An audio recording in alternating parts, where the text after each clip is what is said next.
Hey everybody, welcome to The Kingdom Live on this Friday afternoon, where every day each week, not just on Fridays, every day each week at 3 p.m. we bring you lots of cool awesomeness from the digital marketing world. We touch on some social media tips and tricks as well. So Adam, what have you got in store for us today? Well, it's good to be back, son. A couple of days on the road in Brisbane, Sydney. We had a good show 2 days ago from Sydney and yesterday morning live from Brisbane at the AMI conference. But today we're going to talk about how to get more sales leads from the internet. And it's particularly relevant because it's getting so much harder to get sales the old way. What was the old way? Cold calling. Cold calling, yay! Nobody loves doing it. For cold calling. No, I'm not. Everyone hates it, no one likes getting it. Yet business still insists on doing it. Yeah. And if you look at the old days where it started with, it's like, okay, here's a list of people, go call them, go get some deals. That was fine when there's really no other way for consumers to actually understand what was out there in the marketplace. Interruption wasn't really that big a deal because you didn't know what else, you didn't find other ways to get the data. But of course today, in the day and age of the internet, being interrupted is absolutely annoying. Yeah. Absolutely annoying. Interrupting advertising is at the lowest point of appreciation or acceptance in our economy and our homes. We just hate it. I mean, pre-roll. I was just bitching and moaning about pre-roll at lunch, trying to read my website article and there's 15 seconds of an intrusive ad. I think it does brand damage. That you don't care about. No, and I don't read the article, don't read the ad, and don't go to the website anymore. So, yeah. So consumers are a lot more choosy, as we know. Well, and speaking from experience as someone who has done cold calling in the past, yes, it's hard. Very hard. Like, it's hard to get to the person that you want to speak to. Most organisations have some form of gatekeeper. Absolutely. Wow, people, gatekeeper. Yeah. People just don't answer their phones. Well, that's the thing, and studies have shown that on average, cold callers will make, or salespeople make 2 calls, but on average it takes 8 calls to get through to the prospect you're actually trying to speak to. So you do the maths. There's 6 calls short. Yeah, exactly. Yeah. And just making that call and getting to the gatekeeper is not a connect. No, and of course, and I don't know about you guys, viewers, but I find when I get those calls, and it's like, why on earth are you calling me? If I want something, I'll just go and look it up online, and when I'm ready to start discovering.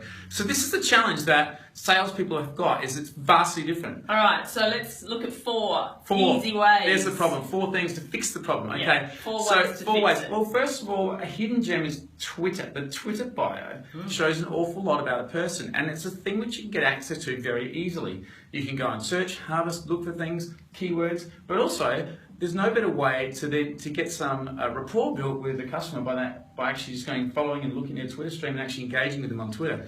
People, if they're tweeting, love to have interaction. Yeah, absolutely. We live in a like economy. We want likes. We want love from our efforts to tweet. Comments, retweets, replies, the whole the whole lot. Yeah. And so with Twitter, you can start working the engagement, working the process with that potential person, and that way you start building a rapport. Cool. And an easy, just to dovetail there, the hashtag. I know I get a little bit passionate about hashtags, but if you don't know who to start looking at, like if you're not sure if your customers are, or your potential customers are on Twitter, for example, search for the hashtag. That's where you start to really find the people that are engaging in that space. Yeah. And we've got some really powerful examples of how hashtags have actually led to successful interactions with other businesses. And it's surprising, a lot of people still don't have Twitter handles in this space. And you have to have a Twitter handle for no other reason. You need to be building that list, building that engagement, discovering what's out there.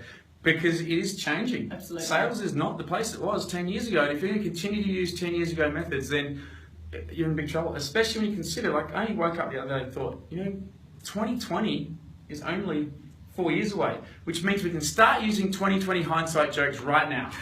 So what do you look like? What's the hindsight going to be from 2020 when you look back? What's your 2020 vision right now? Exactly. So cool, so that's number 1. Number 2. Yeah. So you publish content. I think that if you want to be known on the internet and get some sort of profile, which means that if you talk to somebody, chances are pretty high they're going to search you. Yeah. Because it's going to look for you, discover more about this person. They want to trust you and find out more of you. So the key to that is make sure you're publishing content. And the first thing I would publish is a profile. I see this all the time when we're making pages.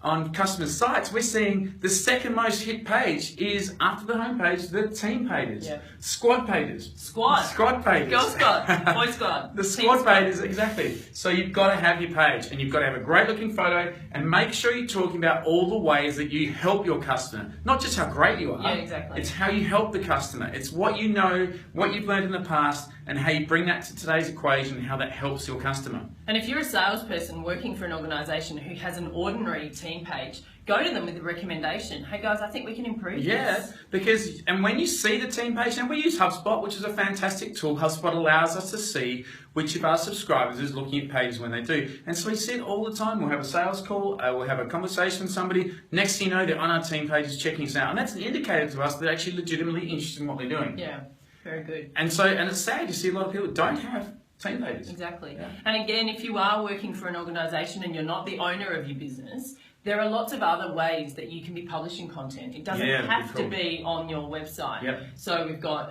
Facebook Notes, which is like a little mini blogging it's really engine. hidden too, isn't it? Yeah, it's hard to find. Tell the viewers how you get there.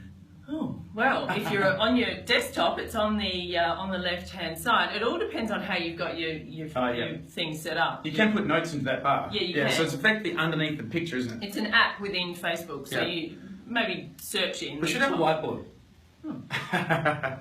So there's notes, there's Medium, there's Pulse on LinkedIn, and you know only advice, really easy. My only advice would be to just reference back to your website. Always, absolutely, always have a link back to your website. But there's some really great ways to get your name out there, and all of a sudden you start to develop this thought leader persona. And you know, if you want a job, you got to do this, because I know that as an employer, I just go Google you, and if you're not coming up, it's like, well, you don't really exist.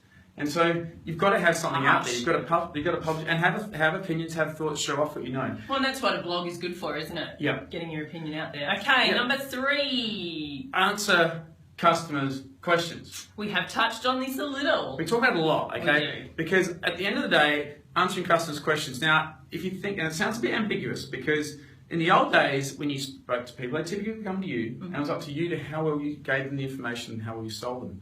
You actually... Good salespeople would probe and find out the questions and then give the answers to what the consumers asked for. But of course, most of the research is done now online before the customers get to the salespeople.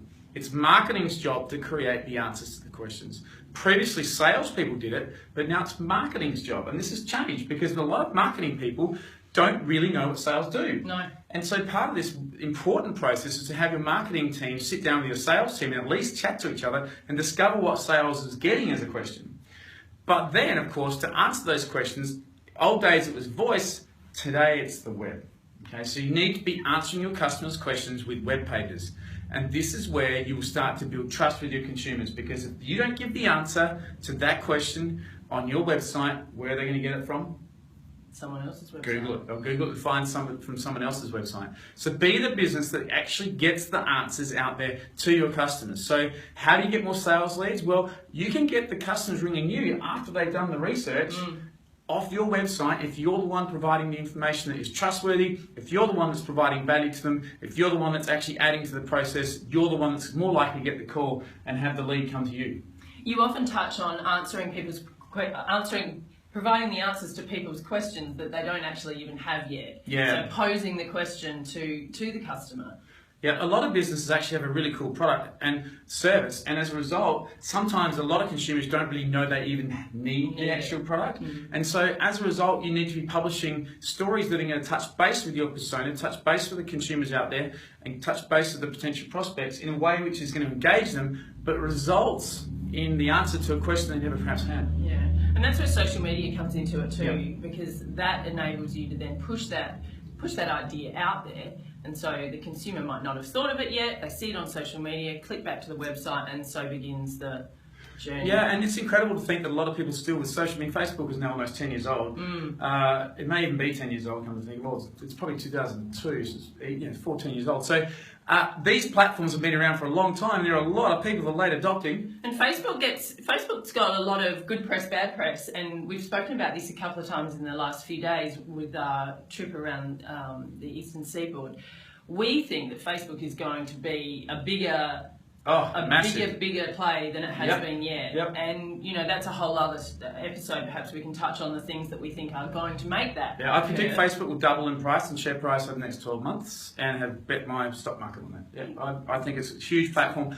And it's remarkable to see that businesses still aren't engaging as much as they should be. Look, you have to engage in these social media platforms for no other reason that you learn what they're about and you may discover they're good for you. And importantly, if stuff changes in the next couple of years, it's only going to change in digital space. Yeah. It's not like we're going to go back to cold calling. We're not going to go back to the yellow pages. So you've got to be prepared. And so you've got to get your 1 subscriber now, 10 subscribers. Yeah. You know, the early people that were in on Facebook managed to get a big advantage because they got 5,000, 10,000 Facebook fans for free. And now Facebook Live comes out and they can communicate to them free. Absolutely. So they've got their own TV channel effectively. It would be naive to think that Facebook is just a place to post information. And B2B, people say, oh, Facebook's not B2B. It really totally is. And so, you know, we'll throw in one of the episodes talking about Facebook's B2B tools because they're super powerful. Yeah, but the bottom line is you've got to be out there answering the customers' questions and you've got to be using the technology because you never know what's coming around the corner when it comes to this stuff.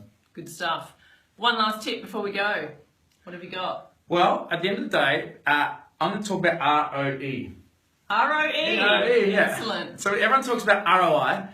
I'm going to talk about ROE. And what inspired this was that we were walking through the airport yesterday and News Corp's got a campaign going with a massive eagle, suggesting that if you read their papers, you'll soar like an eagle.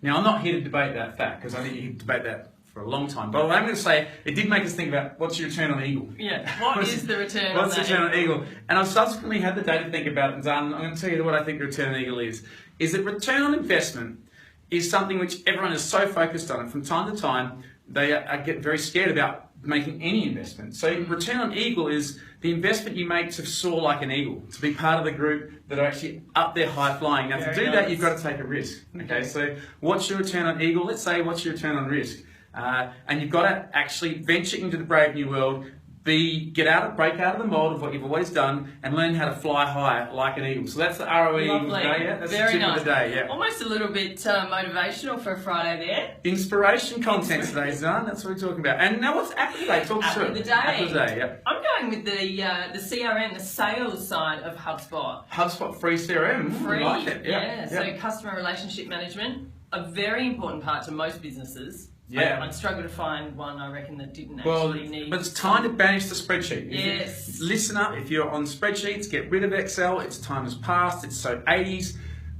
HubSpot, the free CRM, the customer CRM is free on HubSpot, so you can get started with it pretty easily. Deal pipelines, great way to follow up and actually see in a very easy to use way. Yeah. Harder to say than use way. Way to use easy. Way to use it, Zahn. Yeah. Where each deal is at, it's just fantastic. If anyone would like a demo of the CRM, Adam would be more than happy to help you out. Easy to do on a webinar, it's good to see. Yeah, absolutely. It's free, it doesn't cost you anything. Yeah. So that is my app of the day. Look, and remarkable that it is actually free, because in the old days, these days, so free, really cool platform. And you know, we've got a number of customers who use that part of HubSpot. You can of course transition to the marketing side if you want to, but the free part of the CRM, really helpful and definitely better than what you'd be using as a spreadsheet. As a salesperson, what's your favourite feature of the CRM? I love the ability to call out of it. So I can quickly rifle through my call list of the people that were, all hot leads, of course, none of the cold calling business. But I love that fact because it actually can log the time that I was on the phone for. It can log the fact I made a call. It's one spot to have the telephone number, very helpful, and of course I can note that afterwards as well. And I can do it all from mobile as well. So the mobile platform will actually feed into the desktop platform, one platform in the cloud. Spectacular software compared to what it used to be like in the old days. Really, really good fun. Awesome. Cool. Well, thank you very much for joining us today live here from the Kingdom. If anyone is interested in some of the previous episodes that we have recorded, you are able to see them on our website, which is thekingdom.com.au/the-kingdom-live. Tough. Enter. You've got to change that. We've got to change that. Really easy one. We will be back on Monday.